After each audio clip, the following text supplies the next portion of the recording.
जय भीम साथियों। आज की इस खास वीडियो में मैं आपको बताऊंगी कि कांग्रेस नेता कैसे डॉक्टर अंबेडकर पर भरोसा नहीं करते थे और अपनी नापसंद की वजह छुपाने का कभी प्रयास भी नहीं किया।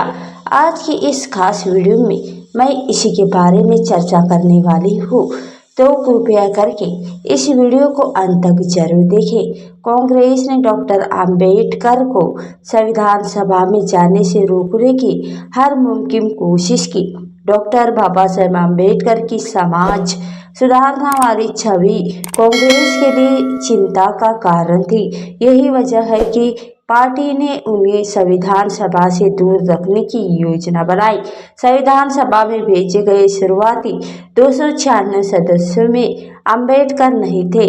डॉक्टर बाबा साहेब अंबेडकर सदस्य बनने के लिए बॉम्बे के अनुसूचित जाति संघ का साथ भी नहीं ले पाए।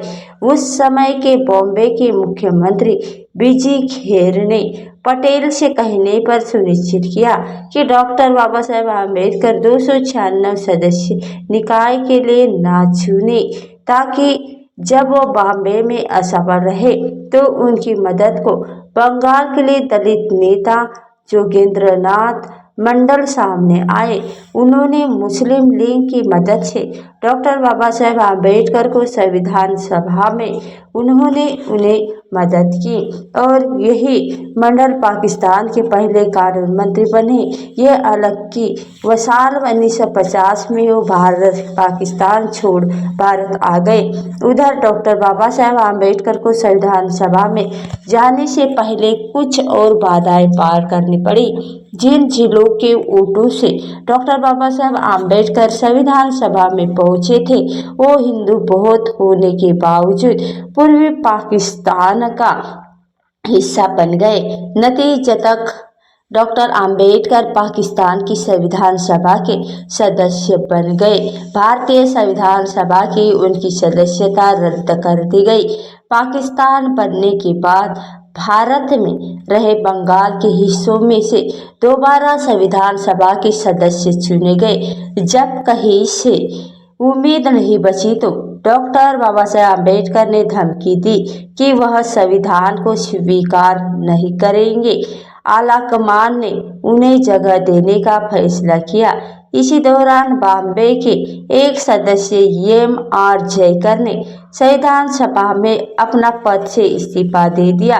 कांग्रेस पार्टी ने फैसला किया कि एम.आर. जयकर की खाली जगह डॉक्टर अंबेडकर भरेंगे, जबकि डॉक्टर बाबा साहेब अंबेडकर ने सितंबर साल 1991 में कैबिनेट से इस्तीफा देते हुए विस्तार से अपने इस्तीफे के कारण गिनाए और वो सरकार के अनुसूचित जातियों की उपेक्षा में नाराज थे।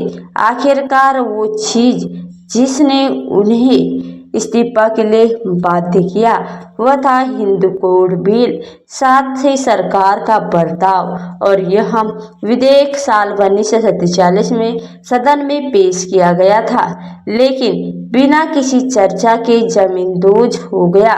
उनका मानना था कि यह इस देश की विधायिका का किया सबसे बड़ा सामाजिक सुधार होता है। डॉक्टर अंबेडकर ने कहा कि प्रधानमंत्री के आश्वासन के बावजूद यह बिल संसद में गिरा दिया गया। अपने भाषण के अंत में उन्होंने कहा, अगर मुझे यह नहीं लगता कि प्रधानमंत्री के वादे और काम के बीच अंतर होना चाहिए तो निश्चित ही गलती मेरी नहीं है। इसके बाद भी कांग्रेस से डॉक्टर अंबेडकर विरोध जारी रखा। साल 1952 में डॉक्टर बाबा साहेब अंबेडकर उत्तर मुंबई लोकसभा सीट से लड़े, लेकिन कांग्रेस ने डॉक्टर बाबा साहेब अंबेडकर के ही पूर्व सहयोगी एन.एस. काजोलकर को टिकट दिया और डॉक्टर बाबा साहेब अंबेडकर चुनाव हार गए।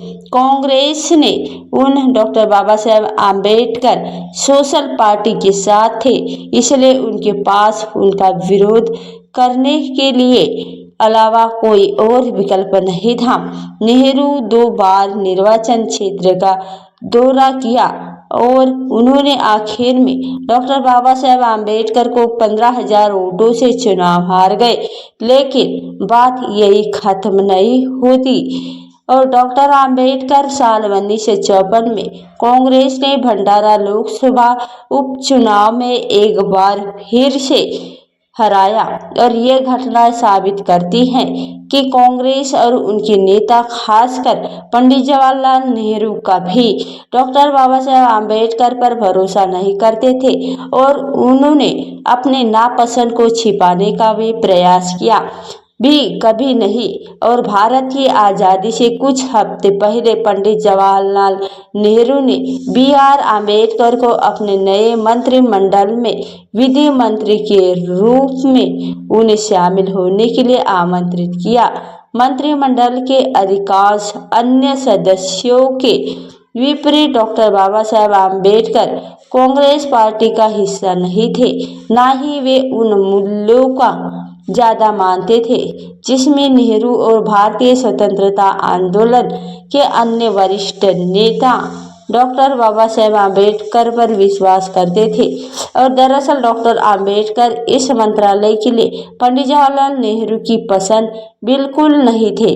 महात्मा गांधी का मानना था कि आज़ादी भारत को मिली है, न कि कांग्रेस को, इसलिए अन्य राजनीतिक विचारधाराओं के उत्कृष्ट व्यक्तियों विशेषकर डॉक्टर बाबा साहेब आम्बेडकर को भी सरकार का नेतृत्व करने के लिए आमंत्रित किया जाना चाहिए। और प्रथम मंत्रिमंडल का हिस्सा होने के बावजूद कांग्रेस के अधिकांश नेताओं के साथ डॉक्टर बाबा साहेब आम्बेडकर के रिश्ते काफी उतार चढ़ाव भरे रहे। महात्मा गांधी के साथ डॉक्टर बाबा साहेब आम्बेडकर के उन विवादास्पद संबंधों के बारे में बहुत कुछ लिखा गया है।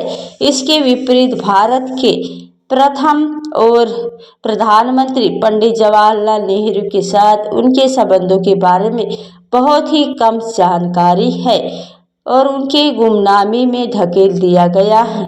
नेहरू और डॉक्टर बाबा साहेब आम्बेडकर विचारधारा के मामले में उन्हें डॉक्टर बाबा साहेब आम्बेडकर ना कि ज़्यादा भिन्न नहीं थे, लेकिन उनके कार्यान्वयन के बारे में खासकर जातिगत आरक्षण, हिंदू कानून के संहिताकरण और विदेश नीति पर उनके विचारों में काफ़ी भिन्नता थी। कश्मीर भी एक ऐसा मुद्दा था जिस पर आधुनिक भारत के इन दोनों मुद्दों और संस्थापकों के बीच काफी मतभेद थे। हालांकि पंडित जवाहरलाल नेहरू भी डॉक्टर बाबा साहेब आम्बेडकर का गहरा सम्मान करते थे। साल 1956 में उनके निधन की खबर सुनकर पंडित जवाहरलाल नेहरू ने एक श्रद्धांजलि पत्र लिखा जिसमें उन्होंने कहा कि डॉक्टर बाबा साहेब आम्बेडकर भारतीय राजनीति में एक बहुत ही विवादास्पद व्यक्ति थे, लेकिन उनकी उत्कृष्ट योग्यता पर कोई संदेह नहीं किया जा सकता। डॉक्टर बाबा साहेब आम्बेडकर के समय में आगे की सोच रखने वाले व्यक्तित्व थे। उन्होंने तब संविधान में उन चीज़ों को शामिल किया जो आज तक कहीं मुल्क नहीं कर पाए हैं और एक व्यक्ति, एक वोट, गरीब हो या अमीर, पढ़ा लिखा हो या अनपढ़, सबको मतदान का अधिकार होना चाहिए। उन्होंने तभी 3 चेतावनी भी दी थी। इनमें पहली थी व्यक्ति विशेष की भक्ति करने से बचना और दूसरी थी उन असंवैधानिक तरीकों को इस्तेमाल करने से रुकने की जो अंग्रेजों के खिलाफ और उनके स्वतंत्रता संग्राम में कारगर साबित हुए। तीसरी सामाजिक और आर्थिक असमानता को बढ़ने का खतरा। बीजेपी ने दावा किया है कि अगर डॉक्टर बाबा साहेब आम्बेडकर को किसी ने साइडलाइन किया तो वह गांधी परिवार था। उसके कारण ही doctor Baba Saheb Ambedkar main stream politicals में एंट्री नहीं कर सके। गैर कांग्रेसी सरकार में ही डॉक्टर बाबा साहेब आम्बेडकर को ही भारत रत्न दिया गया। मोदी सरकार ने उनके जीवन से जुड़ी 5 जगहों को पंच तीर्थ के तौर पर विकसित किया गया और इसका मकसद विरासत को बहाल करना था। आज की वीडियो में बस इतना ही।